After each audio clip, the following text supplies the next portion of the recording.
राजकारण करायला सुरुवात केली, पण करताना प्रभागामध्ये जी विकासाची कामं अपुरी राहत होती आणि होत नव्हती, माझ्या लोकांची कामं होत नव्हती, त्यासाठी हा निर्णय घेतलेला आहे. खरं तर ठाकरे कुटुंबांना सोडण्याचं खूप कठीण निर्णय होतं, कारण ते एक माझं परिवार होतं आणि खरं तर त्यांच्याबरोबर मी अखेरपर्यंत माझे ऋणी राहीन, कारण त्यांनी मला एक नवीन ओळख दिली, नवीन चेहरा दिला, त्यामुळे त्यांना मी नाही विसरू शकत.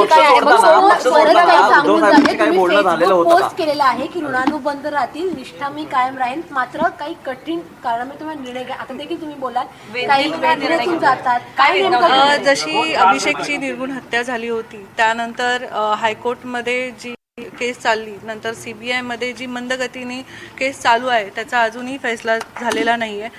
त्यामुळे मी जेव्हा देवेंद्र फडणवीस साहेबांना भेटली, हे आमचे बोलणं झालं की लवकरात लवकर CBIला सांगून ते निर्णय घेतले जाईल आणि जी केसचा निकाल आहे ते निकाल त्यांना न्याय मिळवून देण्यासाठीच तुम्ही भाजपमध्ये आलात का? हो, न्याय मिळवण्यासाठी पण आलेली आहे आणि विकासाची कामं लवकरात लवकर होतील आणि मला पूर्ण संधी मिळेल की विकासाची कामं करण्याची. तुम्हाला असं वाटतं की ठाकरे गटामध्ये असताना तुम्हाला न्याय मिळाला नसता, तुम्हाला असं वाटतं विरोधी पक्षात जर तुम्ही असता तर तुम्हाला न्याय मिळाला नसता का? नाही, असं काही नाही. मला वाटतं की खूप मंदगतीने चालू आहे, संतगतीने आहे, तरी मला असं वाटतं की ते लवकरात लवकर. तुम्ही जिकडे काम करत होता तिकडे काही अडथळे होते का? कोणी काही अडथळे आणले होते? नाही, असं काही नाहीये.